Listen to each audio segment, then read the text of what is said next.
जय हिंद साथियों, मैं प्रबल आप सभी का आपके अपने परिवार प्रैपकर में बहुत बहुत स्वागत करता हूं। उम्मीद है कि आप बहुत अच्छे होंगे, शानदार होंगे, जबरदस्त होंगे और बेहतर तरीके से आप लोग अपनी तैयारी कर रहे होंगे। तो एक बार सभी लोग सेशन में जुड़ जाएंगे और आप सभी लोग इस सेशन को शेयर करना। आप सभी लोगों को पता है कि अभी जो समय है, फिर से कहीं ना कहीं पूरा विश्व इस परिस्थिति से उभर नहीं पा रहा है, इस संकट से उभर नहीं पा रहा है, लेकिन हम इस परिस्थिति से तभी उबर पाएंगे जब हम अपने साथ साथ अपने समाज का ध्यान रखेंगे। हम उन सारे प्रोटोकॉल और उन सारे नियम का ध्यान रखेंगे, उन सारी सतर्कता का ध्यान रखेंगे, तभी जाके हम इन बातों से उबर पाएंगे। तो बिल्कुल आप सभी को परेशान नहीं होना है। एक बार सभी लोग सेशन में जुड़ जाएंगे। आप सभी लोगों को पता है कि कोविड-19 से हम लोग तो जूझ ही रहे थे, लेकिन एक नए तरीके की परेशानी हमारे सामने खड़ी हो पाई, जिसको हम लोग बोलते हैं ओमिक्रॉन। अलग बात है कि उसको जांच करने के लिए उसकी एक टेस्ट किट भी विकसित कर दी गई, जिसको ओमिश्योर के नाम से जाना जाता है। लेकिन इसी बीच में उत्तर प्रदेश की बात करें, उत्तराखंड की बात करें, पंजाब की बात करें, मणिपुर की बात करें, गोवा की बात करें, इन 5 राज्यों में जो कि भारत के 5 महत्वपूर्ण राज्य हैं और सबसे ज्यादा महत्वपूर्ण जहां से पूरे भारत की सियासत तय करी जाती है, उत्तर प्रदेश, वहां पे भी चुनाव होना था। सारे के सारे पार्टी के लोग मजबूत तरीके से अपना चुनाव प्रचार कर रहे थे। अब चुनाव आयोग के पास आया कि भाई चुनाव कराया जाए या नहीं कराया जाए, क्योंकि स्थिति गंभीर होते जा रहा है। चुनाव आयोग ने बोला कि हमारी जिम्मेवारी है चुनाव कराना, हम तो कराएंगे, लेकिन रैलियों के ऊपर नियंत्रित नहीं कर सकते हैं। तो चुनाव आयोग ने आचार संहिता, जैसे ही चुनाव आयोग ने अपने डेट की घोषणा करी कि कब चुनाव कराए जाएंगे, कब मतदान होगा, कब रिजल्ट आएगा, तो वैसे ही आपके आदर्श जब आचार संहिता है वो आपके लागू हो जाता है। सीसीसी आपका एमसीसी लागू हो जाता है। अब ये आपके जो मुख्य निर्वाचन अधिकारी हैं, उन्होंने ये आपके लागू कर दिया। अब देखो कहां कहां पे कैसे कैसे क्या होगा, उन सभी चीजों को एक एक करके मैं आपको बताने की कोशिश कर रहा हूं, क्योंकि आपको भी पता होना चाहिए कि कब कब कहां पे क्या होगा। उसके अकॉर्डिंग आप भी एक देश के सशक्त और जागरूक नागरिक हो। चूंकि आप सभी लोगों की उम्र 18 साल या उससे ज्यादा है और इन 5 राज्यों में से कहीं से भी आप बिलोंग करते हो, तो आपको जरूर मतदान करना चाहिए। प्रैपकर परिवार की तरफ से अपील है, चाहे आप किसी भी दल को दीजिए, नोटा को दीजिए, वो अलग बात है, लेकिन मतदान जरूर करना चाहिए। मतदान हमारा एक तरीके का क्या बोलते हैं कि संविधान में तो कहीं नहीं बोला है कि मतदान करना अनिवार्य है, लेकिन यह हमारा वो ड्यूटीज बनता है, कर्तव्य है हमारा कि हमें इसका प्रयोग करना चाहिए, ताकि देश में सही तरीके की पॉलिटिकल डिसीजन आपके लिए जा सके। 10 मार्च को मतगणना होगी। पहली बात आपको समझने की जरूरत है कि मतगणना का डेट पहले आपको बता दिया गया कि कब होगी भाई, 10 मार्च को होगी। 7 मार्च को वोटिंग पूरी हो जाएगी, 7 मार्च को वोटिंग पूरी हो जाएगी और 10 मार्च को मतगणना होगा भाई, 10 मार्च को। अब कहां कहां पे कौन कौन से राज्यों में कितने चरण में आपके चुनाव होंगे, ये सारे सवाल आपके पेपर में पूछा जाता है। जैसे बिहार विधानसभा का चुनाव हुआ तो पेपर जब हुआ तो उसमें क्वेश्चन आया कि बिहार विधानसभा कितने चरणों में संपन्न हुआ। तो अब मणिपुर की बात करें, जिसकी राजधानी इंफाल है, वहां पे आपके 2 चरण में चुनाव होगा। मणिपुर विधानसभा की बात करें तो मणिपुर विधानसभा में 2 चरण में चुनाव होगा। पहला जो चुनाव होगा वो 27 फरवरी को और दूसरा जो होगा 3 मार्च को होगा। पहले चरण का जो मतदान होगा वो 27 फरवरी को और दूसरे चरण का मतदान आपके 3 मार्च का। तो पहली बात, मणिपुर जिसकी राजधानी इंफाल है, वहां पे 2 चरण में चुनाव, 27 फरवरी को और आपके सीधे तौर पे 3 मार्च को। अब आ जाते पंजाब, उत्तराखंड और गोवा। पंजाब, उत्तराखंड और गोवा, यहां पे 1 चरण में आपका मतदान होगा, यानी इन तीनों राज्यों में एक ही दिन आपका मतदान होगा और वो कब है, 14 फरवरी को मतदान होगा। इसके अलावा उत्तराखंड में भी एक ही चरण में चुनाव हो पाएंगे, 14 फरवरी को। गोवा में भी, यानी 3 अगर राज्य की बात करें तो तीनों राज्यों में एक एक चरण में, पंजाब की बात करें, गोवा की बात करें, उत्तराखंड की बात करें, तो ये सारी जगहों पे 14 फरवरी को क्या होगा, वही वोटिंग होगा, एक ही दिन आपका होगा। यानी पंजाब, गोवा और उत्तराखंड में 1 चरण में। मणिपुर में आपने समझ लिया कि मणिपुर में 2 चरण में। अब यहां पे आ जाते हैं सबसे महत्वपूर्ण, जिसको लेके पूरे भारत के नहीं पूरे विश्व की नजर आपकी है, तो वो आ जाता है उत्तर प्रदेश। तो उत्तर प्रदेश में आपको देखिएगा टोटल आपके 7 चरणों में चुनाव होंगे। तो आपको ये बात याद हो गया कि उत्तर प्रदेश में कितने चरण में भाई? उत्तर प्रदेश में टोटल आपके 7 चरण में चुनाव होंगे। उसके बाद आपके मणिपुर की बात करते हैं तो मणिपुर में 2 चरण में चुनाव होंगे। और उसके अलावा जब हम उत्तराखंड की बात करते हैं, जब हम आपके पंजाब की जब हम बात करते हैं, जब हम आपके गोवा की बात करते हैं तो यहां पे 1 चरण में चुनाव होंगे। और 1 चरण में चुनाव का कब होगा ये भी भाई। अब उत्तर प्रदेश की जब हम बात करते हैं तो टोटल 7 चरण में चुनाव होंगे।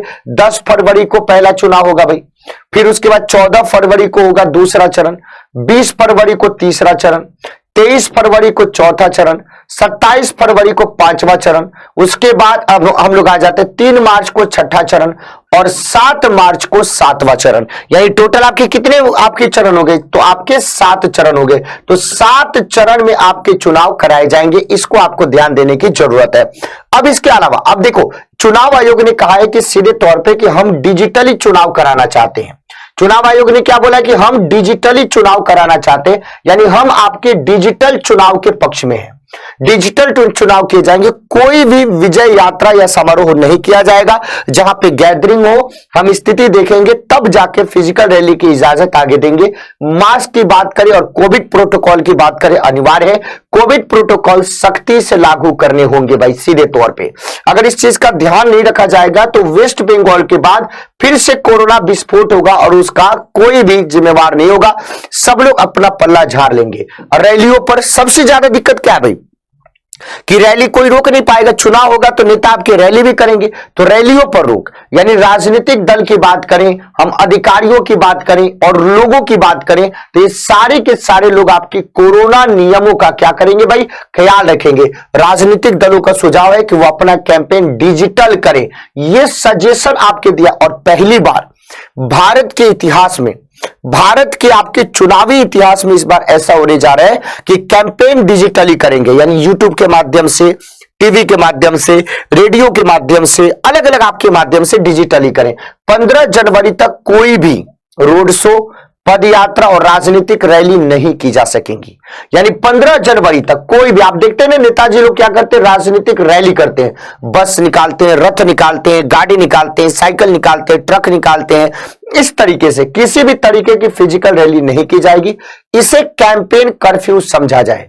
कैंपेन कर्फ्यू यानी कहने का मतलब सीधे तौर पे बोला गया कि 15 जनवरी तक, 15 जनवरी तक, क्योंकि अभी विस्फोट हो गया अचानक से ओमिक्रॉन का, तो ये बोला गया कि 15 जनवरी तक सीधे तौर पे चुनाव आयोग का मतलब सुझाव है या चुनाव आयोग की तरफ से ये बात है कि आपको किसी भी प्रकार का वो रैली नहीं करना है, कोई भी फिजिकली रैली नहीं करना है भाई।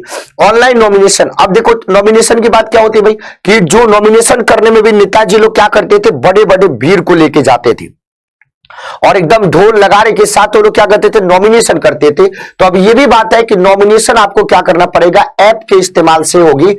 गैर कानूनी गतिविधि पर आयोग ने कहा कि सी विजिलेंस ऐप का उपयोग करके आम जनता किसी भी गैर कानूनी गतिविधि की शिकायत कर सकती है। तो यहां पे एक ऐप जनता को भी बताया गया कि जनता की रिस्पॉन्सिबिलिटी है कि अगर कहीं पे भी कोई इस प्रकार के मतलब किसी भी प्रकार के प्रोटोकॉल का उल्लंघन हो रहा है तो सी विजिलेंस एप्लीकेशन है, उस सी विजिलेंस एप्लीकेशन के माध्यम से, उस सी विजिलेंस एप्लीकेशन के माध्यम से उसका उपयोग करके आम जनता ऐसे किसी भी प्रकार की वो क्या कर सकते हैं भाई? वो सीधे तौर पे आपका वो बता सकते हैं, कंप्लेन कर सकते हैं। और जो प्रत्याशी हैं राज्यों के विधानसभा चुनाव में वो ऑनलाइन और नॉमिनेशन आपके करेंगे। अब खर्च की बात आती है भाई, खर्च की तो देखो भाई, मुख्य चुनाव आयुक्त ने सीधे तौर पे बोला कि भ्रष्टाचार के खिलाफ हमारी जीरो टॉलरेंस की नीति है।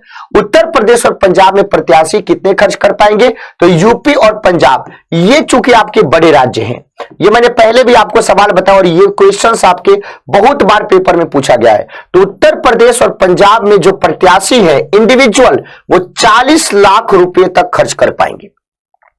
जबकि बाकी जो 3 स्टेट बच गए, गोवा की बात करें, मणिपुर की बात करें, उत्तराखंड की बात करें, यहां पे टोटल आपके प्रत्याशी 28 लाख रुपए खर्च कर पाएंगे। यानी दोनों राज्यों में, बड़े राज्य है तो 40 लाख रुपया, छोटे राज्य है तो 28 लाख रुपया। नॉमिनेशन आपका ऑनलाइन होगा, नॉमिनेशन आपका क्या होगा, ऑनलाइन होगा। इसको आपको समझने की जरूरत है। बोला कि कोई भी गैर कानूनी पैसा या शराब नहीं होनी चाहिए।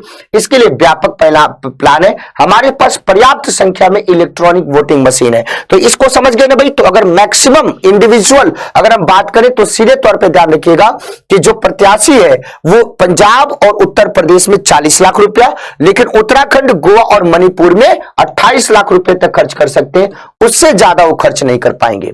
ये देखिए भाई, इस बार की इसलिए ज्यादा महत्वपूर्ण है क्योंकि इस बार 8 करोड़ 55 लाख महिला मतदाता आपके पार्टिसिपेट करेंगी।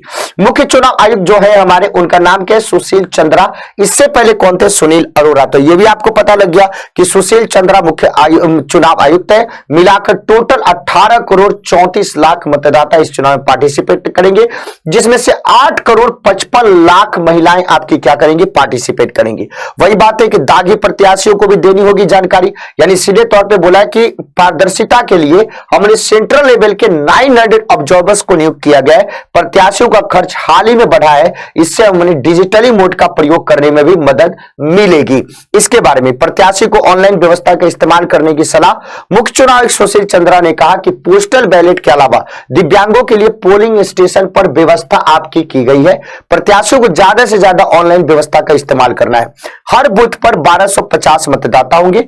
80 साल से जो आपके ज्यादा के आपके वोटर्स हैं, उनको कोविड मरीज और दिव्यांगों को पोस्टल बैलेट की सुविधा दी जाएगी। इस तरीके से बात करें 80 साल से, क्योंकि जो बुजुर्ग लोग हैं उनको ज्यादा खतरा है और जो दिव्यांग है उनको जाना ना पड़े, इसलिए उनको पोस्टल बैलेट यानी घर बैठे ही वो अपना मतदान कर सकते हैं। पोलिंग स्टेशन की संख्या आपकी बढ़ाई जाएगी। उन्होंने कहा है कि 2,15,368 से ज्यादा आपके पोलिंग स्टेशन होंगे। महिलाओं की भागीदारी बढ़ाने पर जोर है भाई। 3 चुनौती आपके सामने।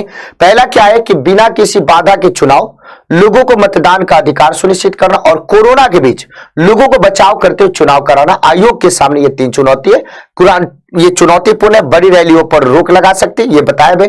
विज्ञान भवन पहुंच गए, चुनाव आयुक्त ने अपनी सारी बातों को बोल दिया है। तो ये चीज मैंने जो नए दिशा निर्देश आपको बताया है, तो आपके पेपर पॉइंट ऑफ व्यू से भी बहुत ज्यादा जरूरी है और एज ए वोटर इन 5 राज्यों के आपको जानने की जरूरत है। अब एक सेशन में आपको लेकर आऊंगा जिसमें बताऊंगा आदर्श आचार संहिता क्या होता है, उसके लगने से क्या होता है, अगर उसके उल्लंघन करते हैं तो उसके कानूनी प्रावधान क्या है। इन सभी बातों को डिस्कस हम आपके क्लास में करेंगे। तब तक के लिए इस सेशन को आपको कैसा लगा, आपको पूरी बात समझ में आ गई कि नहीं, क्या है आपका चुनाव आयोग का स्टैंड, ये भी मैंने आपको समझा दिया कि किस तरीके से इस बार पहली बार हो रहा है कि जो प्रत्याशी वो ऑनलाइन नॉमिनेशन करेंगे।